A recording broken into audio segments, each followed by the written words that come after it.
และวันนี้ค่อยจะมาเสนอวิธีการดองเหล้าหรือว่าเหล้าดองยาสไตล์ของอาคาเนาะคือดองสดๆเราก็จะกินสดๆเลยตอนนี้เรามีบีงูเห่าเนาะคือนี่ได้แต่นานแล้วของเก่าๆแล้วก็จะมีบีหมีเนาะบ่ต้องไปถามอ่ะบีหมีมันติดอยู่ทุงยางหมดน้อยๆนึงเราจะจมเข้าไปในเหล้านี้เนาะให้มันละลายหมด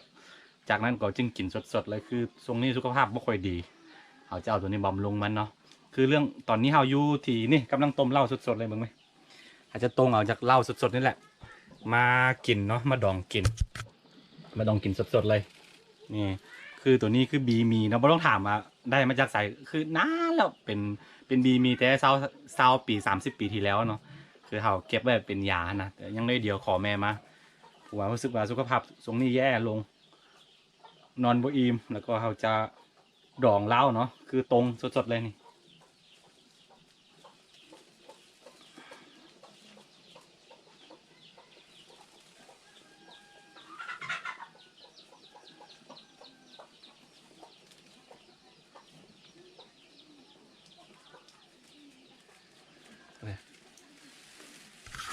นี่เนาะคือบีงูเห่าแล้วก็บีหมีเนาะให้น้ำของมันออกหมดแล้วก็จากนั้นเราจึงเอาเหล้าตัวนี้เนาะตัวนี้คือขั้นผู้ใดได้เบิ้งคลิปก่อนๆเนาะขั้นผู้ใดติดตามก็อย่ามาโดนเนาะน่าจะรู้ว่ามันเป็นไปอย่างแล้วแนะนำอีกทีหนึ่งคือจะมีลิงกระดูกลิงเนาะกระดูกลิงเขียวแล้วก็กระดูกลิงดำแล้วก็ตินเกฟ้าแล้วก็จะมีหลายๆอย่างปนๆกันคือเขาจะเอาเหล้าที่ต้มออกมาสดๆเนาะคือตัวนี้เนาะจะทอกใส่พี่อีกทีหนึ่งเพื่อแล้วก็ใส่ตัวนี้เนาะพอค่อยกินแล้วก็กินเลยสดๆมันเป็นยาบำรุงสุขภาพเรื่องเหล้าเรื่องยานี่กินหลายก็ดีกินน้อยเป็นยาเนาะนี่ตรงนี้เครียดแฮงอารมณ์บ่ค่อยดีแล้วก็แบบสุขภาพจิตบ่ค่อยดีนะเพราะว่าพอกับบ่ค่อยสบายวันนี้ช่วงนี้เขาบ่สบายเนาะอยู่แต่เฮือนบ่ได้ไปใส่อยู่เฮือนเฮ็ดเวียกเฮือนเนาะคือหลายคนที่สงสัยว่าค่อยเฮ็ดเวียกมาหยังลืมบอกค่อยเฮ็ดเวียกอยู่บริษัทแห่งหนึ่งเนาะผ่านออนไลน์แล้วก็งานอดิเรกของค่อยก็คือถ่าย YouTube นี่แหละถ่ายวิถีชีวิตบ้านๆของอาคาเนาะไลฟ์สไตล์ของอาคาให้ทุกคนได้เบิ่งกันมื้อใดว่างๆแล้วก็จะเข้าป่ากันมื้อใดเฮ็ดเวียกแล้วก็ได้อยู่บ้านเนาะคือค่อยเฮ็ดเวียกผ่านออนไลน์นำบริษัทแห่งหนึ่งนี่ตัวนี้มันจะเป็นเวลาค่อยเจ็บเส้นเจ็บเอวมันยังนะหรือว่าเจ็บเอ็นมันยังกระดูกหัวเข่าบ่ดีเป็นยังเนาะเวลากินตัวนี้เข้าไปมันจะดีเป็นยาสั้นดีของอาคาเลยนี่อาจจะทอกใส่พี่อีกทีนึงกินหลายบ่ดีอย่างที่บอกเนาะกินทำเนี่ยก็พอ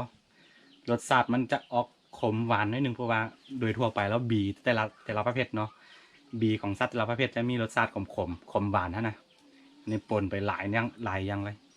มีตัวนี้พ่อตีนไก่ฟ้าด้วยนี่นะโดนแล้วเป็นเหล้าดองยาของข่อยเขาจะเฮ็ดให้มันเปื่อยๆเราจึงกินเนาะตัวนี้รู้สึกว่าออกสีเขียวๆนิดนึงข้นดี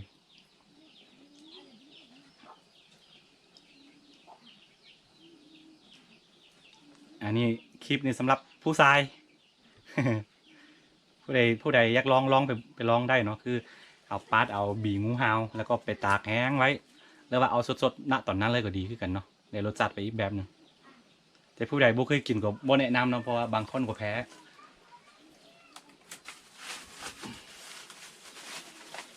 ตอนนี้อยู่บ้านของพี่สาวบ่ได้อยู่บ้านค่อย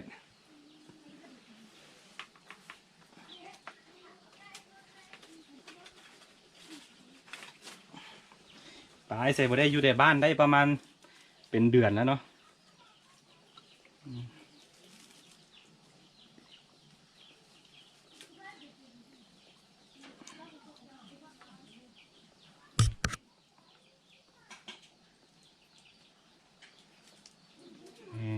สดเลย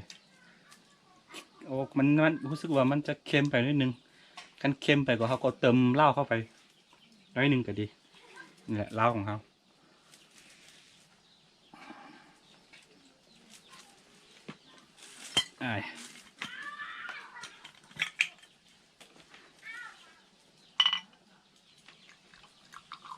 คือวิธีการดองเหล้าดองยาเป็นอย่างของอาคานี่มัน ได้รับอิทธิพลมาจากจีนแผ่นดินใหญ่เนาะเพราะว่าคนอาคาส่วนหลายประมาณ 90%บ่ว่าจะอยู่พม่าจะอยู่ไทยจะอยู่ลาวหรือว่าจะอยู่เวียดนามเนาะล้วนแต่อพยพมาจากจีนแผ่นดินใหญ่ทางตอนใต้ของประเทศจีนเนาะมณฑลยูนานเนาะอย่างที่เคยบอกไปหลายๆครั้งคือปูของข่อยเนาะพอของพอฮะนะเมื่อก่อนก็เป็นคนอยู่จีนคือกันเป็นคนอาคาเนาะเป็นคนอาคามาจากจีนแผ่นดินใหญ่แล้วหลายคนที่เข้ามาไม้หรือว่าคนที่โบท่านรู้จักก็มาเผาอาคาเนาะเผาอาคาเป็นเผาหนึ่งเนาะที่น้อยในหมวดภาษาจีนทิเบตเนาะอาจจะใช้ภาษาจีนทิเบตกันโบเหมือนเผามงเดิมมันจะต่างกับเผามงเพราะว่ามีหลายคนถามมาว่าเผามงกับเผาอาคามันคือกันบ่เนาะต่างกันเนาะภาษากันเว้าซ้ำเนียงมันยังมันจะออกคล้ายๆคือกับจีนฮ้อของภาษาอาคา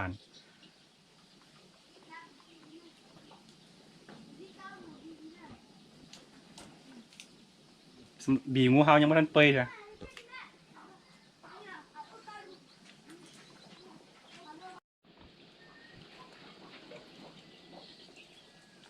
เนี่ยตอนนี้เรียบร้อยแล้วเนาะขั้นตอนต่อไปก็คือเขาสิกินมันแต่ว่าก่อนสิกินค่อยอยากให้หู้ว่า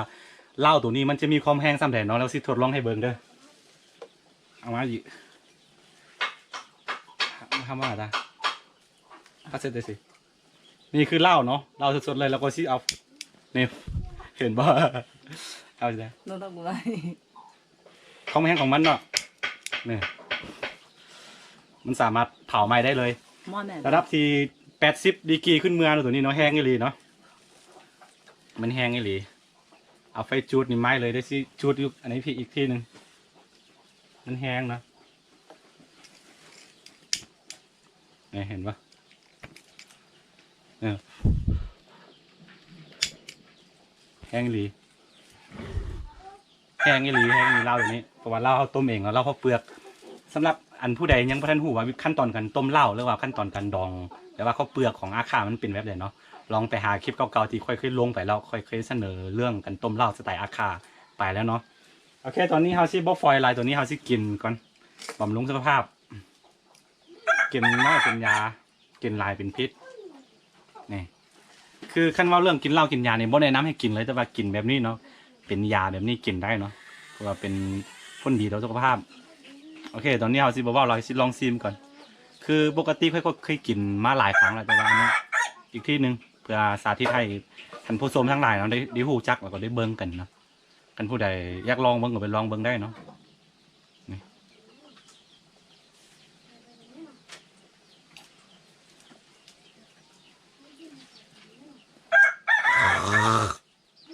โอ้ยเห็นเดือนเห็นดาว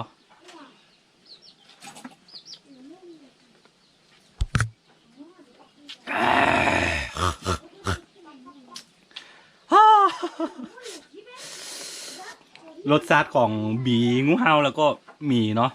คมๆแล้วก็บวกกับเหล้าแห้งๆ80-90 ดีกรีปุ๊บซ้ำๆกับเหล้า90แล้วเดี๋ยวนี้นะอย่างที่เห็นไปเนาะเอากับขีดจุดมันจะเผาไหม้เลยนี่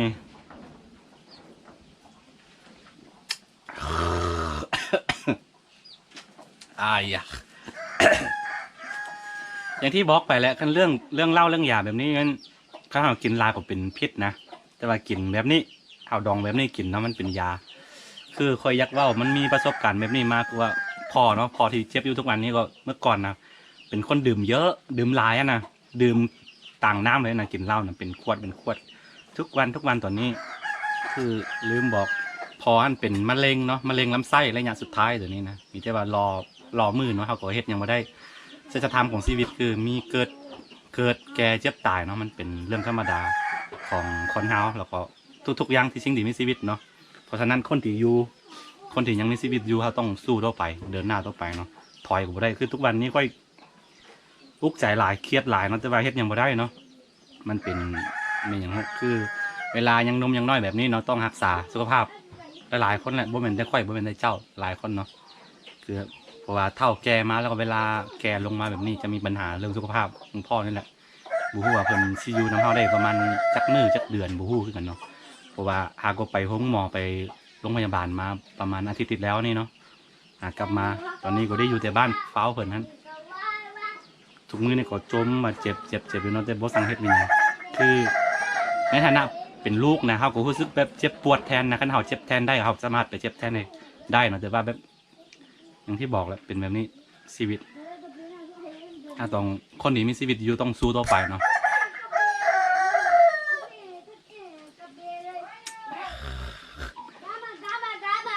เหล้าคันกินลายก็เป็นพิษเนาะ